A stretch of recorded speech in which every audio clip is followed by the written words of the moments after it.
네, 안녕하세요. 내 공장 없이 수제 펫사료 브랜드 만들기 2부 칠명바이오 공희준 대표입니다.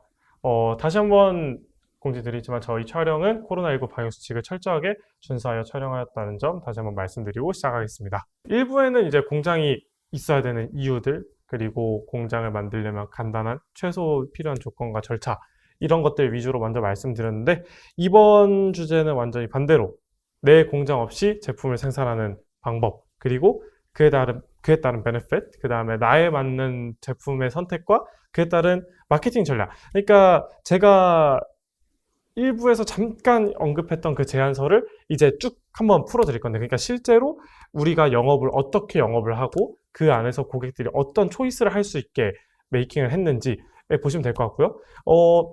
내 제품 없이 공장 생산하는 거는 이제 3번, 내 공장 없이 제품 생산하는 건 뭐 그냥 간단하게, 당연히 사실 모두가 알고 있는 베네핏과 페널티니까 간단하게 넘어가고, 이번 강의에서 좀 집중해서 포커스 할 거는 나에게 맞는 제품 선택. 그러니까 내가 무슨 제품을 선택을 해야 되고 어느 특성이 있을까, 그리고 이거를 어디다가 팔아야 되고 주로 어떤 소비자층이 구매를 하고 있을까에 대해서 한번 좀 심도 깊게 토론해 보면 좋을 것 같습니다.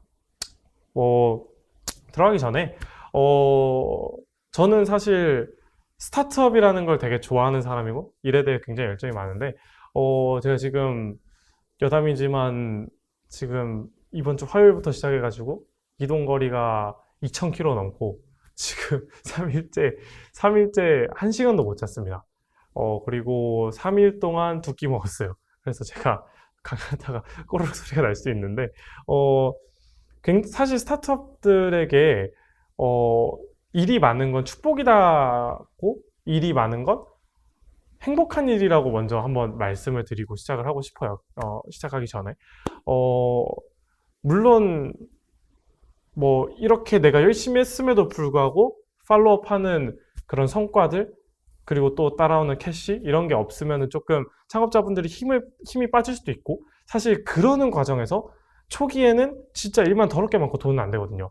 그러니까 그런 부분들에서 초기 창업자분들이 대부분 이제 거기서 포기하시는 경우가 너무 많아요. 그런 경우를 너무 많이 봤는데, 진짜로 이만큼의 다이아몬드를 캐기 위해서 단 한 번만 더 삽질을 했으면은 이제 목표까지 도달할 수 있는 건데, 그 정말 앞에서 포기하고 돌아가시는 분들도 너무 많이 제가 봐가지고 한번 말씀을 드리고 싶고, 정말 스타트업들에게 일이 많다? 이거는 정말 엄청난 축복이고 엄청난 행복으로 다가오셨으면 좋겠습니다. 왜냐면 남들보다 2배 더 일이 많고 3배 더 일이 많다는 건 남들보다 2배 더 많은 기회가 있고 3배 더 많은 성장 기회가 있는 거거든요.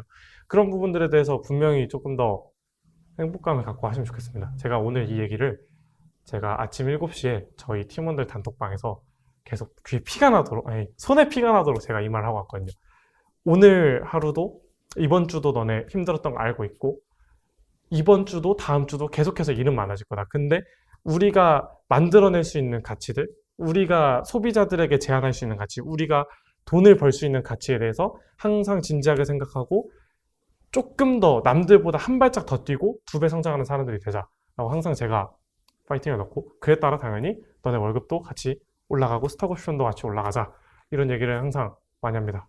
그래서 꼭 여러분들이 끝까지 포기를 하지 않고 달리셨으면 좋겠고요. 이 얘기를 왜 먼저 하냐면 사실 뒤에 있는 얘기가 너무 절망적입니다. 사실 펫산업이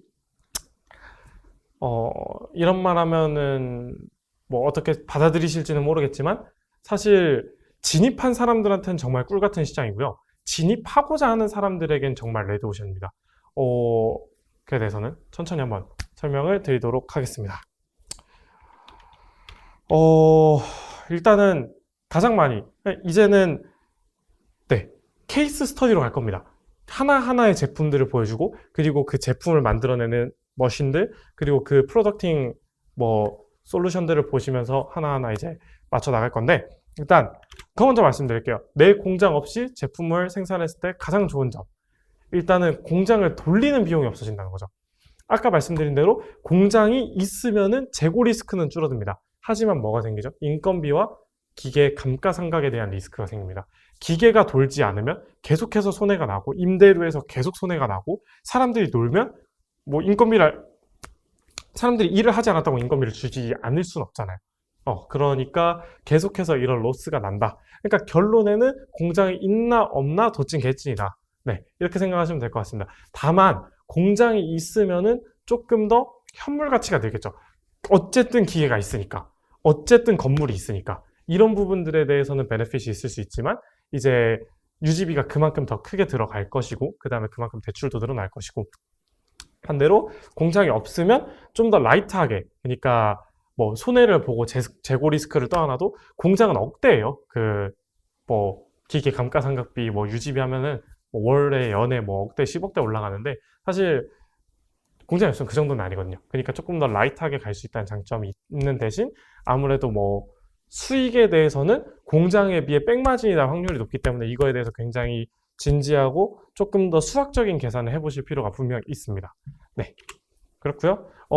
네, 그러니까 저는 지금 사료회사의 오너고 제가 70종이 넘는 사료를 런칭을 했습니다. 저희 브랜드가 아니고 이제 다른 회사들의 브랜드로요. 그러니까 뭐 한 20개, 30개 되는 회사들의 7, 80개 되는 제품들을 제가 다 런칭을 해봤는데 뭐 결론에는 그 회사에서 런칭을 했지만 프로덕팅, 그 다음에 소싱한 건 저니까 이제 뭐 이런 부분들에서 사실 굉장히 밀접하게 알고 있고 그 다음에 마케팅하는 과정에도 어떤 기업들은 굉장히 딥하게 들어가서 제가 뭐 같이 컨설팅도 하고 같이 러닝하고 있는 상황인데 이제 뭐 어떤 기업이냐에 따라 어떤 마케팅을 초이스하느냐에 따라서 달라지겠지만 제가 지금 강의의 대상자분들은 이 강의로 펫푸드를 엔트리 하시는 분들이라면 굉장히 진입하시는 분들이라면 굉장히 기초적인 단계를 설명드리는 게 맞는 것 같아요. 그러니까 1부터 100을 만들어내는 과정이 아니라 제로에서 1을 만들어내는 과정을 설명해 드리는 게 맞는 것 같은데 일단은 네, 열풍 건조 간식을 가장 수제 간식 창업하시면 가장 많이 떠올리세요. 제 생각에는 경쟁력이 없다고 봐야 맞는 것 같아요. 이거는 그러니까 제가 소싱한 열풍 건조 수제 간식이 30종, 40종 정도 됩니다. 그 전체 80종 중에 거의 2분의 1 수준으로 그 포지션을 가지고 있고 특히 저희는 자사 브랜드까지 출시를 해봤을 정도로 열풍 건조 수제 간식에 대한 메커니즘을 정확히 알고 있는데 어떤 시장이라고 보시면 되냐면 딱 2명만 돈을 벌 수 있는 시장 구조예요. 첫 번째는 이미 그 열풍 건조에 대한 그 원재료가 들어오는 그 원재료가 들어오고 그 다음에 뭐 원재료가 나가고 이런 부분들에서 자리를 잡은 생산 공장 그러니까 열풍 건조 수제 간식을 만들어낼 수 있는 그런 공장과 그러니까 쉽게 생각하시면 뭐 오리 목뼈 뭐 오리 안심 뭐 닭가슴살 이런 게 사실 그 원육으로 재고를 가지고 있어야 되는데 이런 부분들에서 이미 회전율이 빨리빨리 돌고 이미 거래처들이 많이 형성이 돼 있어서 이런 것들이 원활하게 진행될 수 있는 회사 그 하나가 돈을 벌고요. 또 다른 회사는 그걸 갖다가 상위 노출을 먹는 회사 딱 2개만 커질 수 있는 구조입니다. 그러니까 여러분이 오프라인에서 수제 간식점을 창업을 하신 게 아니라면 그게 아니라면 온라인에서 팔기엔 이미 수제 간식은 너무 많이 소싱이 돼 있고 이미 CPC 레벨이라고 하죠. 그러니까 쉽게 말해서 뭐 네이버를 예를 들어보면 한 번 딱 클릭했을 때 소비자분들이 우리 배너를 우리의 뭐 네이버 쇼핑 상단을 한 번 딱 클릭했을 때 얼마가 나가냐 이걸 입찰제로 진행이 되거든요. 그러니까 예를 들어 내가 1등에 올리는데 1,000원에 1등에 올리고 있었어요. 근데 내가 1,100원 하면 얘가 이제 1등으로 올라가는 거예요. 이런 식으로 이제 입찰제로 진행이 되기 때문에 그 CPC 객단가가 상당히 높다. 객단가가 높기 때문에 이제 아무래도 뭐 그래봤자 뭐 많이 팔아봐야 한 소비자분들이 3만 원에서 5만 원씩 가져가시거든요. 근데 한 번 클릭하는데 막 5천 원씩 빠져나오고 그래요. 그게 과연 그렇지만 뭐 5만 원짜리 소비자분들만 있으면 정말 다행이지만 뭐 만 원, 적게는 뭐 7천 원, 8천 원, 15,000원 이런 분들도 분명히 있을 거란 말이에요. 그러면은 그 클릭당 비용 5천 원, 4천 원, 3천 원 이런 것들 까져버리면 사실 진짜 아까 말씀드린 대로 백마진 나는 거거든요. 그러니까 이런 부분들에서 사실 부가가치가 크지 않다. 그리고 하나 더 첨언을 드리면 열풍건조 수제 간식은 이미 너무 그러니까 업계에서 말하는 이 말을 해도 되는지 모르겠는데 업계에서 말하는 좋지 않은 단가입니다. 아마 건설에서 많이 쓰시는 용어가 있는데 그거는 생방송에 쓸 말은 아닌 것 같고 하여튼 단가가 매우 불합리적입니다. 그러니까 예를 들어서 정말 간단하게 예를 들어 볼게요. 이게 사실은 아닙니다. 그러니까 조금 더 현실은 조금 나은데 그냥 극단적 다이나믹하게 설명을 해서 10,000원에 팔 거예요. 원육이 3,000원에 들어옵니다. 수제 간식은 원육 굉장히 비율 높아요. 3,000원에 들어옵니다. 그리고 그걸 건조하는데 또 3,000원이 듭니다. 그리고 그 남은 비율이 4,000원밖에 안 되는데 부가세 어쩌고 제끼면 실제로 남는 건 10%, 20%밖에 안 남아요. 그러니까 10%, 20% 남는다. 이 말은 월에 1억을 파셔야 1,000만 원이 남아요.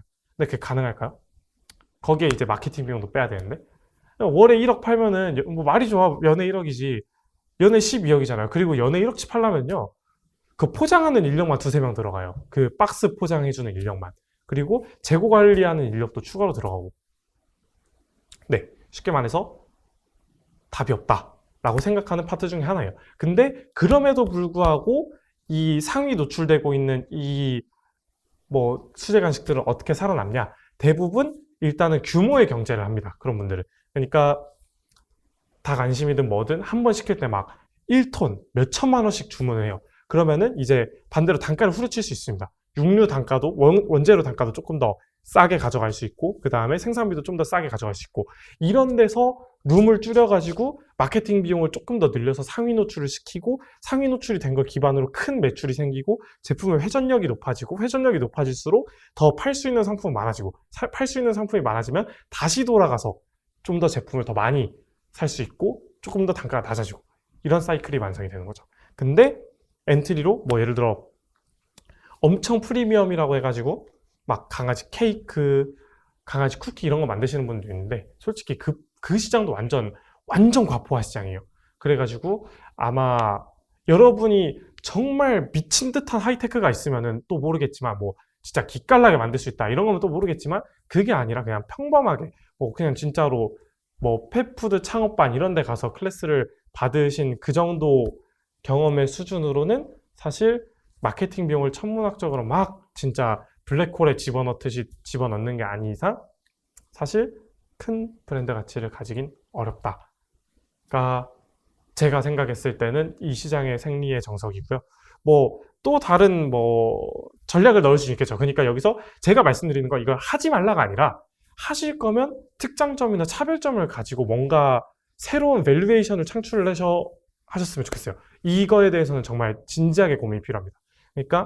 그러니까 예를 들어서 닭 안심에 식용금을 뿌린다든지 진짜 이런 말도 안 되는 방법이지만 이거는 그냥 제가 그냥 즉흥적으로 생각하는 말도 안 되는 방법이지만 그런 식으로 예를 들어 진짜 엄청나게 고급스러운 브랜딩을 하던가 디자인을 미친 듯이 멋있게 하던가 뭐 이런 부분들에 대해서 조금 더 고민할 필요가 있으실 것 같다라고 생각을 합니다. 네, 그리고 다시 한번 말씀드리지만 이건 자사 제품이고 타사 제품입니다. 보시면은 한번 비교를 해보시면은 사진이 잘 안 보실 수도 있는데 가운데 보이는 게 오리 날개, 상어 연골, 닭가슴살, 오리 목뼈, 그 다음에 닭 안심, 오리 안심, 그 다음에 양 통발, 그 다음에 뭐 앞에 나와 있는 건 뭐 열빙어도 나와 있고요, 메추리도 나와 있고, 뭐 캥거루 갈비도 나와 있습니다.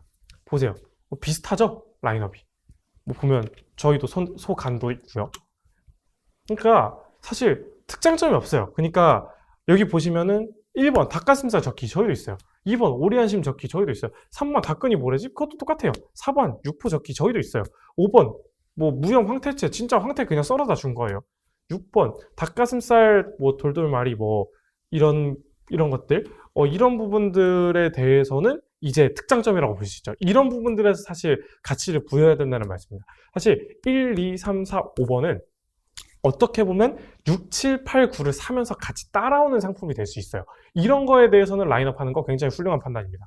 그러니까 내가 특색 있는 상품이 있고 거기에 플러스 알파로 평범한 것들도 라인업을 해서 사는 김에 같이 사는 거 이런 건 정말 훌륭한 전략입니다. 하지만 이렇게 6, 7, 8, 9처럼 어느 정도 본인의 테크닉과 뭐 예를 들어 이런 상품들의 뭐 이런 특장점 이런 부분들이 분명히 드러나야 좀 이득이 될 수 있다라고 생각을 하고요. 그리고 그게 돈이 될 수 있다라고 생각을 하고, 이거는 여기 있는 예시는 네이버 가장 상단에 올라가 있는 혼자먹냥이라는 사업자분의 스마트 스토어를 가지고 왔는데 제가 생각하기에는 가장 모던하고 깔끔하고 좀 이런 부분들에서 굉장히 잘 만드신 것 같다라고 생각을 해서 가져왔고요.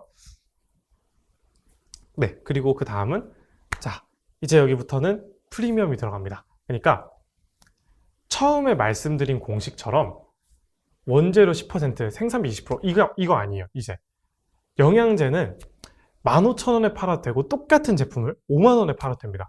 왜냐? 이건 브랜딩하기 나름이거든요. 그래서 사실 그런 분말 영양제들을 최근에 굉장히 선호하시는 분들이 많은데, 저희는 저희 자랑 한번 또 들어가면은 관절 영양제 출시 한번 한 적이 있고, 또 뭐 오메가3 뭐 이런 부분들도 저희가 출시를 한 적이 있는데, 그러니까 자사에서 자체적으로 저희 회사에서 가장 자신 있는 부분인데, 이런 부분에 대해서 좀 딥하게 설명을 드릴 수 있는데, 많이 만들어 봤습니다. 기본적으로 데이터가 커요. 데이터가 크고 이제 빅데이터가 큰 상황이고, 그 다음에 어느 정도 이 똑같은 제품들 그리고 비슷한 제품들을 어떻게 파는지 제가 굉장히 많이 지켜봤습니다. 사실 안 좋은 예시로 저희 자사 브랜드를 들 수 있을 것 같아요. 뭐 사실 win or lose가 아닌 win or learn이라고, 이기고 지는 게 아닌 이기거나 배우는 과정이거든요. 사실 저희는 이걸 뭐 실패하지 않았고 하나 배웠다라고 생각을 하는 제품이었는데, 성능상 나쁘지 않아요. 저는 이거 성능 어디서 딸린다고 절대 뭐 어디서 굴하지 않습니다. 성능 딸린다? 이 말은 아닌 것 같고, 기호성이 딸리지도 않아요. 근데 가장 미스했던 건 판매가 안 된다. 유통 채널을 열어두지 않고 일단 제품부터 만들었다. 아무리 좋은 제품이 있어도 이걸 소비자분들이 모르고 노출시키지 못하면은 그 제품은 그냥 무조건 사장이 되는 겁니다. 그러니까 정말 좋은 제품을 옛날에는 오프라인에서 가게에 내놓고 입소문이 돌고 사람들이 찾아오고 이런 게 가능했지만, 최근에는 온라인으로만 100% 유통하시는 경우가 많거든요. 아무리 좋은 제품이 있어도 소비자분들에게 너무 노출이 안 되면은 이거는 절대 성공할 수 없는 브랜드가 되는데, 저희 제품이 그런 케이스였습니다. 사실 솔직히 더 말씀드리면 타사 제품보다 뛰어난 면이 있는 것도 사실이고 경쟁력이 있는 것도 사실이라고 생각을 해요. 하지만 뭐 진짜 엄청 브릴리언트한 솔루션도 아니었고 엄청나게 뭔가 특장점 있는 아이템도 아니었어요. 따지고 보면 뭐 당연히 소비자 구매점은 있죠. 장점이 있었지만 이제 엄청 브릴리언트한 솔루션이 아니었기 때문에 좀 인플루언스가 굉장히 약했을 때 소비자에게 다시 오는 리턴이 너무 적었어요. 그래가지고 좀 미스한 브랜드였는데, 그리고 한 가지 또 실패 원인 중에 하나라고 생각하는 게 가격을 너무 싸게 갔어요. 그러니까 저희는 아까 그 말씀드린 공식을 그대로 적용을 했거든요. 원재료 15%, 생산비 15%, 그리고 마진 30 내지 40%. 우리는 공장이니까 마진 50%에서 60% 정도 붙이면 되겠다라고 갔는데, 사실 소비자분들이 다이소에서 에르메스백을 사진 않잖아요. 백화점에서 사시고 면세점에서 사시고 비슷한 것 같아요. 어떻게 보면은 굉장히 뭐 이렇게 생각하시면 될 것 같아요. 우리가 보세 옷을 사잖아요. 그러니까 동대문에서 옷을 사왔을 때 어떤 옷은 보세 브랜드로 나가고 어떤 브랜드는 백화점으로 나갑니다. 똑같은 옷인데, 똑같은 브랜드에서 만든 똑같은 옷인데 어떤 거는 상표를 달아서 백화점으로 나가고 어떤 거는 그냥 평범한 보세 옷가게로 나가는 경우가 있어요. 이런 경우랑 사실 굉장히 유사한 것 같아요. 그러니까 당연히 가격이 다르겠죠. 백화점에서 팔면 더 비싸고 보세 가게에서 팔면 조금 더 싸겠죠. 근데 소비자분들이 영양제 카테고리라고 하면은 사실 가격보다는 건강을 위주로 생각을 하기 때문에 생각보다 지출 비용이 컸던 것 같아요. 근데 또 너무 저렴하면 소비자분들이 좀 불신하는 경향이 있거든요. 그러니까 똑같은 백화점 옷을 놓고 다이소 옷을 놔도, 보세 옷을 놔도 보세 옷을 고르시는 분들도 분명히 있겠지만 정말 옷을 좋아하시는 분들은 백화점 옷을 고를 수도 있거든요. 그러니까 그런 전략적 실수가 너무 많았던 것 같아요. 저희는 아까 처음에 말씀드린 대로 연구, 개발, 생산, 디자인, 그리고 콘텐츠 메이킹 이거밖에 없다 보니까 실질적으로 누구에게 어떤 가격으로 어떤 방식으로 유통해야 될지를 정말 몰랐던 거예요. 그러니까 이런 부분들에서 실수를 하지 않으셨으면 좋겠고, 그거에 대해서 분명히 조금 먼저 그런 것들을 조금 고민을 해놓고 창구를 열어두고 창구에 대한 방법을 생각하고 네, 꼭 만들어라. 아무리 좋은 제품이 있어도 소통할 수 있는 이런 판매할 수 있는 창구가 없으면 뭐 판매가 될 수 없다라는 얘기를 먼저 드리고 싶고요. 그리고 저희가 또 저희 계열사에서 출시한 즐겨 먹량이라는 제품이 있었고 이 제품은 제가 봤을 때 실패 원인은 품질입니다. 그러니까 안에 들어간 원료가 안 좋다, 성능이 안 좋다 이게 아니라 기호성이 떨어졌어요. 이런 부분들에 대해서도 사실 분명히 잡아둬야 될 면들이 있습니다. 사실 분말 스틱에 대한 가장 큰 장점은 기호성이 덜 탄다는 거예요. 왜냐면은 안 먹으면, 사료는 안 먹으면 답이 없어요. 사료를 안 먹으면 뭐 진짜로 캔을 비벼주든지 뭐 이런 식으로 조치를 취해야 됩니다. 하지만 이런 분말 스틱 같은 경우는 그냥 사료에 뿌려주고 평소에 그냥 잘 먹던 거에 그냥 뿌려주면 돼요. 그러면은 그냥 별거 없이 먹어요. 그럼에도 불구하고 이 즐겨 먹량은 안 먹었어요. 이게 문제가 됐죠. 그러니까 스틱의 이런 기호적 특성을 너무 또 간과해서는 안 된다. 또 어느 정도 이런 면에서도 맞춰야 된다. 여기는 사실 마케팅이 실패한 케이스가 아니라 제품의 연구 개발이 실패한 케이스겠죠. 네. 그리고 옆에 있는 뉴메디션 같은 경우는 네, 저희가 여러 가지 제품을 소싱을 했는데 네, 지금 그렇게 진행이 되고 있는 상황이고 여기 지금 뉴메디션 같은 경우는 사실 제가 굉장히 기대하고 있어요. 여기 브랜드가 워낙 또 세일스도 나쁘지 않게 잘하는 그런 편이고 그리고 이 포지션을 정말 확실히 가져가시더라고요. 여기 뉴메디션에 대한 케이스 스터디도 한번 해드리고 싶은데 뉴메디션은 조금 다르게 접근한 게 우리는 하이엔드 브랜드 그러니까 영양제는 통상적으로 거의 다 고급화 브랜딩을 가거든요. 왜냐하면 건강에 도움이 되는 거기 때문에. 하지만 여기는 조금 약간 사은품 레벨의 좀 로우 브랜드로 잡으신 부분이 없지 않아 있는 것 같아요. 저한테 대표님께서 설명을 해주셨을 때는 그런 부분들이 없지 않아 있어서 좀 되게 색다른 시각이 아니었나. 그러니까 영양제를 사실 영양제 비싸고 부담돼요. 솔직히 뭐 30일 분량에 뭐 3만 원, 5만 원짜리 영양제 있는데 솔직히 비싸요. 네, 솔직히 비싸게 느낄 수 있어요. 그런 부분들을 솔루션해서 뭐 나쁘지 않은 거 먹이고 싶고 뭔가 건강에 도움되는 걸 먹이고 싶은데 뭐 그렇게 가격에 부담이 되지 않는 차라리 아싸리 가격 부담 안 되는 약간 이런 가격으로 타겟한 케이스다. 그러니까 세 개의 케이스를 보여드렸죠. 프리미엄 브랜딩을 못해서 실패한 케이스, 그 다음에 연구 개발에 실패해서 실패한 케이스, 그 다음에 하나는 그 중간을 타겟한 케이스. 여기는 실패한 케이스라고는 제가 뭐 타사기 때문에 뭐 언급할 수 없고, 네. 이런 식으로, 네. 분말 스틱은 이런 형태와 이런 브랜딩을 가져가시면, 네, 됩니다. 그러니까 연구 개발에 어느 정도 신경을 쓰되 소통의 창구를 분명히 열어둘 것, 그리고 가격에 대한 전략을 정말 확실하게 잡을 것. 이 세 개는 좀 꼭 짚고 넘어가셨으면 좋겠습니다. 다음은 파우치와 플라스틱 패킹인데요. 일반적으로 굉장히 포멀하게 쓰이는 패킹이에요. 사실 뭐 여기서는 막 크게 설명할 것도 없어요. 파우치 같은 경우는 뭐 예를 들어서 이 크리켓 박 플러스 같은 경우는 저희가 반려동물 사료만 만드는 게 아니고 파충류 사료도 만들었어요. 그러니까 이런 식으로 막 그냥 스푼으로 떠서 먹일 수 있는 이런 사료들도 만들었고, 그리고 이렇게 플라스틱 통에 단순히 계량, 소분만 할 수 있는 이런 패킹. 사실 이런 제품들을 계속 라인업 하실 거면 저는 OEM 하지 말라고 추천을 드려요. 왜냐면은 이종근생 건물만 있으시면은 그냥 허가 받으시는 게 나아요.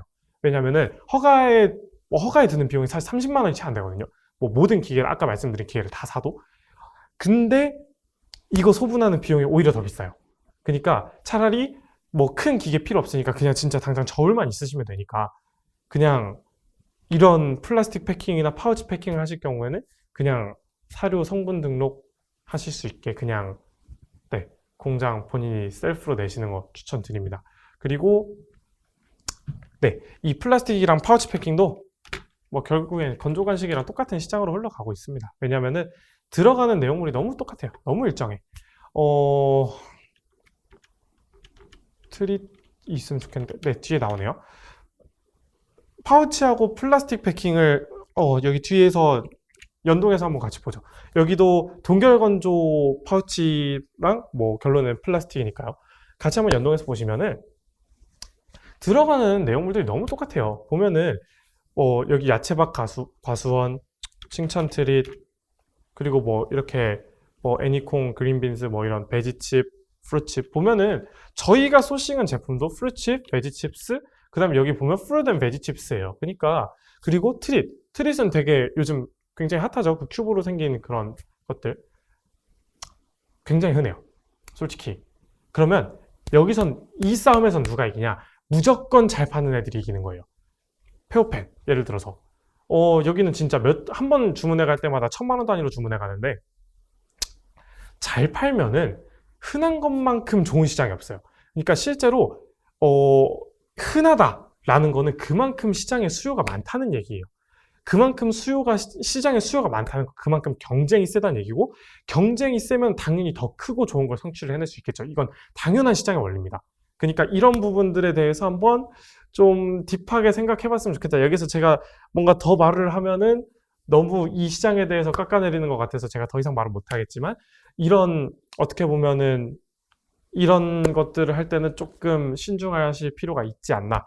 그리고 웬만하면 이렇게 단순 소분하시는 건 그냥 허가내라 라고 하고 싶은데 예외가 있습니다.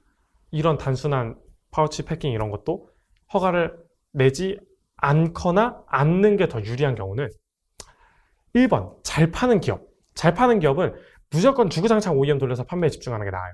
그러니까 내가 예를 들어 뭐 1000만 원, 2000만 원, 3000만 원씩 팔릴 자신 있다 라고 하시면은 생산이고 뭐고 다 그 신경 쓰지 마시고 판매에만 집중하고 판매량을 늘려가지고 생산업체한테 조금 더 싼 가격에 제품을 가지고 올 수 있게 하는 게 더 중요합니다. 그리고 두 번째는 원료의 희소성이에요.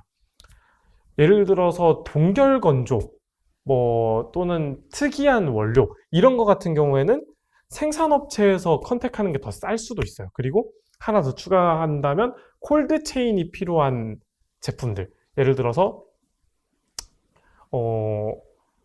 뭔가 닭가슴살을 포장을 하겠다 이런 경우에는 닭가슴살이 상하면 안 되니까 냉장시설, 냉동시설이 크게 필요하잖아요. 이럴 경우에는 뭐 사실 맡기는 게 나은데 그렇지 않고 그냥 단순하게 이렇게 크리켓박 플러스처럼 진짜 귀뚜라미 분말, 분말 그냥 섞어가지고 그냥 파우치에 담거나 통에 담거나 그냥 스푼으로 안에 넣어주거나 이런 것들은 사실 직접 하시는 게 조금 더 이득이 되지 않나 싶지만 또 반대로 그게 있죠. 그것도 결국 내 인건비 아니냐. 나는 그 시간에 차라리 더 팔겠다라고 하시는 분들은 네, 그렇게 하시면 됩니다. 하지만 마지막으로 다시 한번 강조드리지만 파우치, 플라스틱 패킹, 열풍건조 수제 간식 굉장히 노멀하고 굉장히 시장이 레드오션인 상황입니다. 하지만 그 안에서 컴피티션에서 이길 자신이 있다면 정말 블루오션 마켓이 될 수 있는 시장이에요. 근데 그런 경쟁 조건을 갖추고 계시지 않는다면 예를 들어 자본력이 엄청 막강해가지고 내가 이거 다 백마진 보더라도 막 몇 달간 몇 억씩 부을 수 있다. 1번. 아니면은 정말 브릴리언트한 제품이 있다. 2번. 3번. 기깔나게 잘 팔 자신이 있다. 3번. 이게 아니면 도전하지 않는 걸 추천을 드립니다.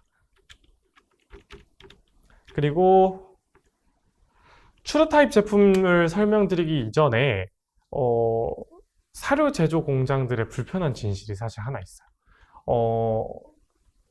사료 제조 공장을 만들 바엔 식품 제조 공장을 만드는 게 합리적입니다. 왜냐하면 인허가 수준과 위생 수준도 비슷하고요. 관리 수준도 비슷하고 기계값도 비슷합니다. 그러면 사람 먹는 푸드마켓이 훨씬 커요. 그렇다고 하더라고요. 제가 직접 경험한 건 아니지만 그렇다고 자료들도 있고 실제로 업계분들의 얘기에 의하면 차라리 식품이 낫지 않았나 싶다라고 말씀하시는 분들도 실제로 많이 있어요. 하지만 한 공장 안에 식품과 사료가 같이 허가가 날 수 없기 때문에 둘 중 하나를 골라야겠죠. 그러면 우리 이런 OEM 기업들은 어디서 이런 경쟁력을 메이킹하고 있느냐? 큰 펫원 이런 이글벳 이런 엄청 대규모 OEM 기업들 말고 우리 같은 중소형 OEM 기업들은 어디서 이런 임팩트를 가지고 있냐? 우리도 OEM 맡겨요. 예를 들어 우리가 소비자분들 대상으로 영업을 했어요. 예를 들어 혹시 추루 만들 수 있어요? 네, 만들어 드릴게요. 라고 하고 우리가 직접 추루를 만드는 게 아니에요. 추루를 만드는 공장에 저희도 위탁 생산을 합니다. 그러니까 이러이러한 컨셉들을 우리가 연구를 해서 이대로 만들어라 라고 이렇게 위탁을 줘요. 그러니까 서로 없는 기계를 가지고 있는 공장들끼리 조인을 하는 거예요. 그러니까 예를 들어 우리는 분말 스틱 영양제, 뭐 액상 스틱 영양제 다 가지고 있는데 저기는 고점도 스틱 포장기를 가지고 있다. 그러면 세 기업이 조인을 하면 분말도 되고 오일도 되고 액상도 되고 추루도 되고 모든 스틱 제품을 다 커버할 수 있죠. 이런 경우에는 서로 영업을 해요. 그러니까 우리 스틱 만들 수 있어요, 스틱 만들 수 있어요 영업을 했는데 우리가 없는 기계네? 그럼 저기로 보내는 거예요. 이런 식으로 이제 협력사를 통해 원료를 서로 주고받고 하면서 컨소시엄을 해서 생산한 제품이 생각보다 많다. 네, 이거를 조금 알아주시면 좋을 것 같고, 그리고 식품 제조 기업하고 협력하는 경우도 있어요. 그러니까 사료 제조법의 맹점이고 어떻게 보면 편법적으로 들어갈 수 있는 부분인데 식품업계가 말씀드린 대로 훨씬 시장이 큽니다. 그리고 대기업들도 중견기업들도 중기업들도 많아요. 그러니까 사료 제조 공장에서 만드는 것보다 식품 제조 공장에서 만드는 게 가격이 더 저렴해요. 그러니까 반제품을 만드는 거예요. 예를 들어 봅시다. 트릿을 만들 거예요. 트릿을 만들 건데 사실 이 안에 들어가는 거 전부 다 푸드거든요. 이거 사람이 먹어도 되는 휴먼 그레이드잖아요. 그러면은 이 반제품, 그러니까 트릿까지는 식품 공장에 맡기는 거예요. 그러니까 이것까지는 네가 만들어라. 우리가 포장은 할게. 2차 가공. 이런 식으로 해가지고 식품업계들과 컨소시엄 메이킹을 합니다. 네, 이런 경우도 굉장히 많이 있다라는 걸 좀 알아두시면 좋을 것 같아요. 그리고 주로 컨소시엄 하는 게 보통 동결건조는 대부분 기업들이 자체적으로 이런 기계들을 가지고 있는 경우는 거의 없고요. 동결건조 기계 1억 넘어갑니다. 산업화 수준이 되려면. 그러니까 이런 건조 제품들을 가지고 있는 경우는 거의 없고 대부분 식품이나 동결건조만 전문적으로 하는 기업들한테 따오는 경우가 있고 뭐 추르랑 이런 것들도 뭐 비슷하죠. 추르를 만들 수 있는 기업이 국내에 사실 많지는 않아요. 뭐 이런 기업들. 네, 제가 여기서 핑계 하나와 반성할 점 하나를 말씀을 드리자면 반성할 점 하나는 사실 컨소시엄이라는 건 QC에 취약해집니다. 그러니까 우리가 모든 전 과정을 하면은 프로블럼이 메이킹 됐을 때 예를 들어 개가 먹고 아팠다, 뭐가 문제가 생겼다라고 하면 우리가 거기서 파인드 아웃 할 수 있어요. 문제를. 어디서 문제가 생겼고 어떤 것 때문에 문제가 생겼고 이거를 이렇게 개선해야 문제가 사라진다라는 걸 할 수 있는데 아무래도 많은 기업들이 껴있으면 이런 QA, QC를 하기가 좀 어려운 부분이 없지 않아 있긴 합니다. 그러니까 뭐 예를 들어서 뭐 이런 부분들 뭐 예를 들어서 원료 회사에서 문제가 생겼을 수 있고 그 원료를 가공한 식품 회사에서 문제가 생겼을 수 있고 그 식품을 가공한 우리 포장 회사에서 문제가 생겼을 수도 있고 그 포장된 제품을 유통하는 유통사에서도 생길 수도 있어요. 그러니까 이런 단계 스테이지를 거칠 때마다 이런 QA, QC에 대한 리스크가 굉장히 커집니다. 그래서 대기업들은 보통 원스톱 체인을 보통 운영을 하죠. 보통 원료의 공급부터 원료 공급만 받고 그 뒤로부터는 다 본인들이 하는 이런 것들을 가지고 있죠. 근데 핑계를 하나 대자면 전문성이 대폭 향상됩니다.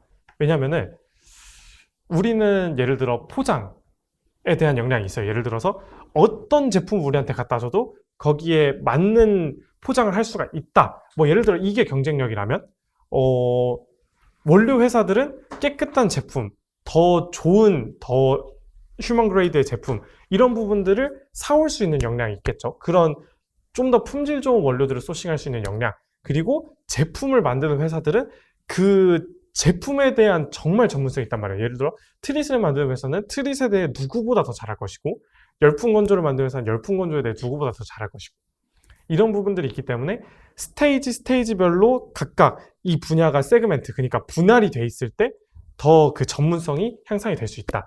그러니까 사실 QA, QC만 되면 사실 스테이지가 분리되어 있는 게 더 낫지 않을까라는 생각은 합니다. 네. 그래서 보통 어떤 경우가 많냐면 컨소시엄 하기 전에 공장을 가요.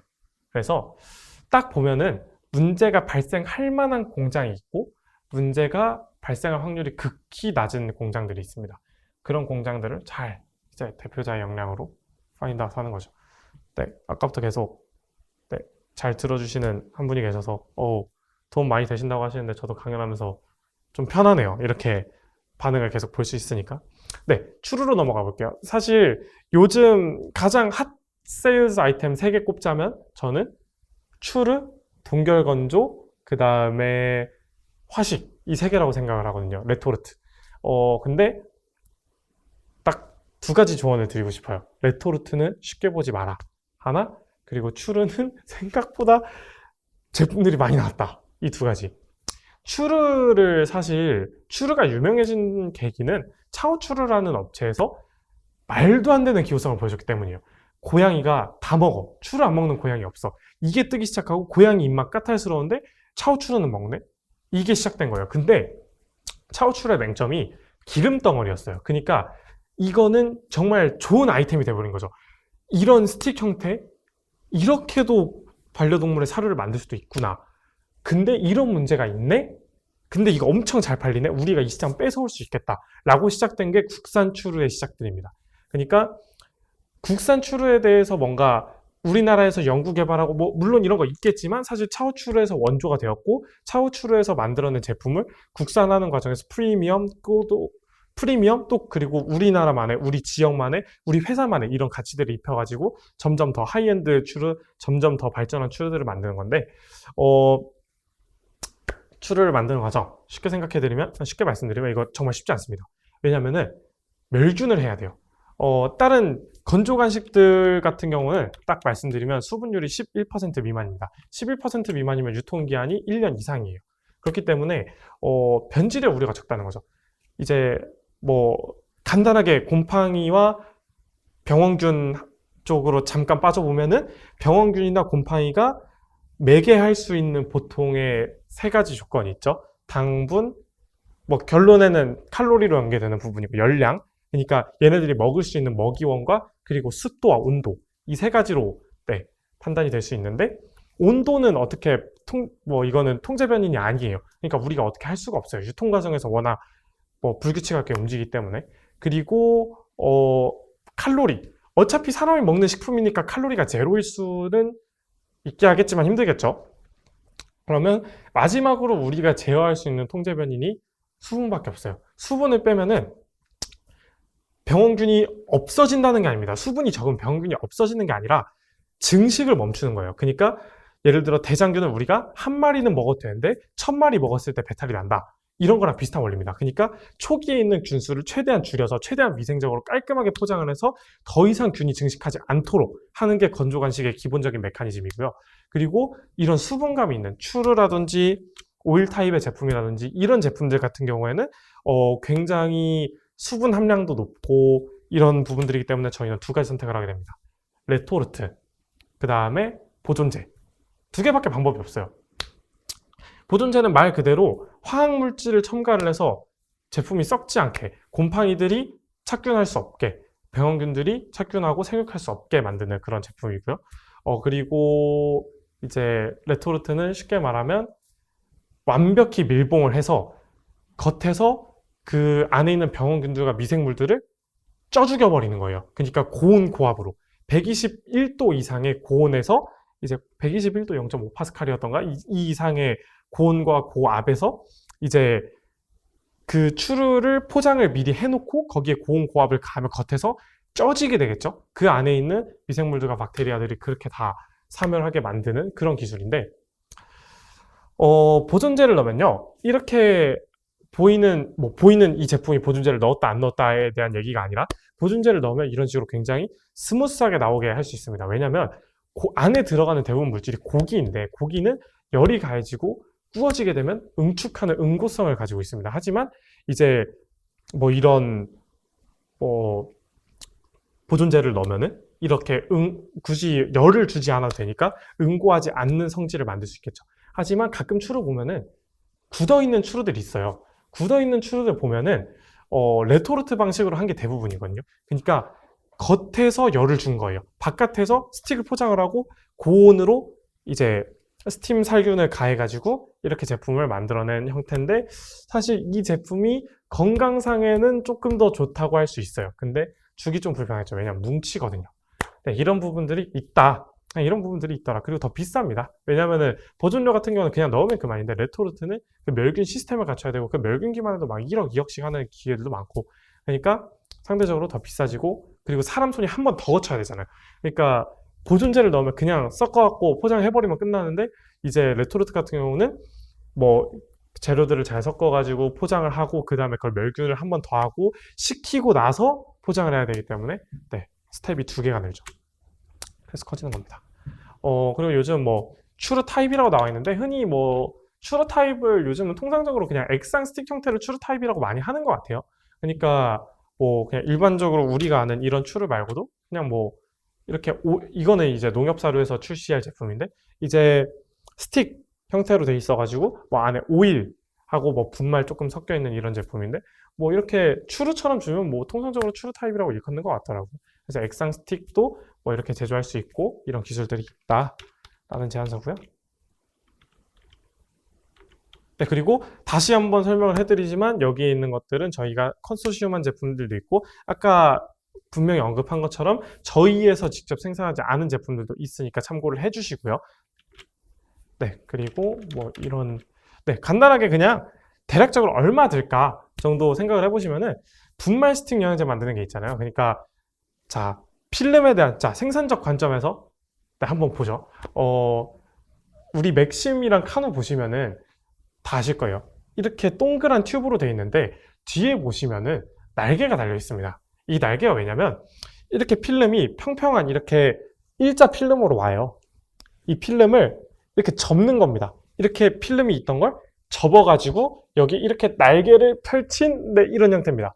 이런 식으로 날개가 들어간 형태인데 이제 이렇게 필름을 접고 그 다음에 이 필름을 이 얇은 면끼리 붙일 수 이렇게 붙일 수가 없잖아요. 그러니까 면을 이렇게 빼가지고 여기를 이렇게 붙여주는 거예요. 이렇게 여기를 먼저 붙이고 이렇게 말아주는 겁니다. 튜브를.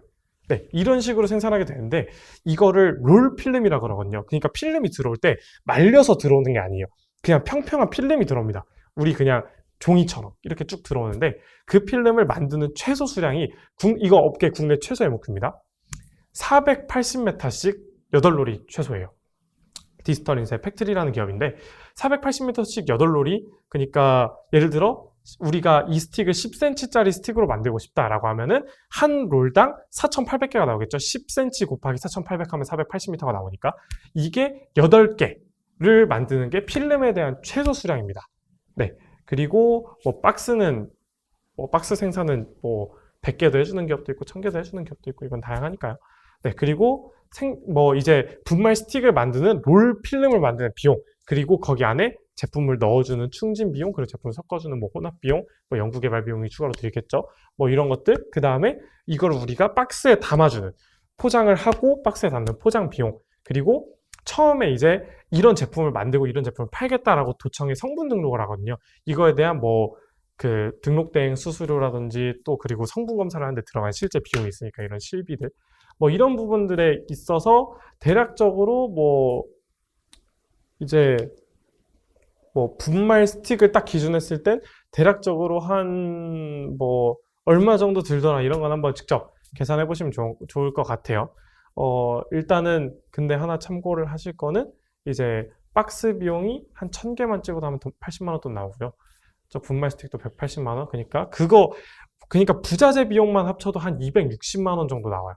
생산비까지 합치면 한 500, 600 되겠죠. 그러니까 생각보다 재고 리스크가 클 수 있습니다. 네, 여기까지 많이 알아봤고요.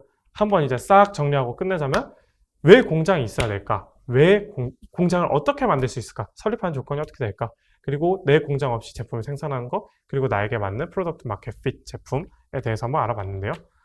네, 공장이 있어야 되는 이유는 말씀했다시피 이런 빨간 부분들에 대해서 우리가 조금 더 줄일 수 있다. 이런 코스트를 줄일 수 있어서 백마진이 날 확률을 조금 줄일 수 있다. 그리고 재고 리스크. 우리가 일정 상품을 MOQ에 의해서 공장 사정에 의해서 몇 개 이상 만들어야 되는데 그럴 필요 없이 원할 때 찍어낼 수 있다. 그러니까 우리는 재고 리스크가 없을 수 있다.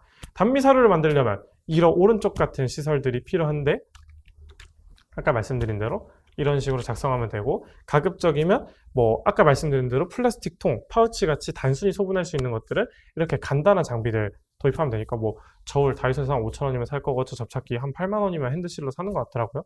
믹서기 한 2만 원이면 살 거고 뭐 민찌기도 한 10만 원이 삽니다.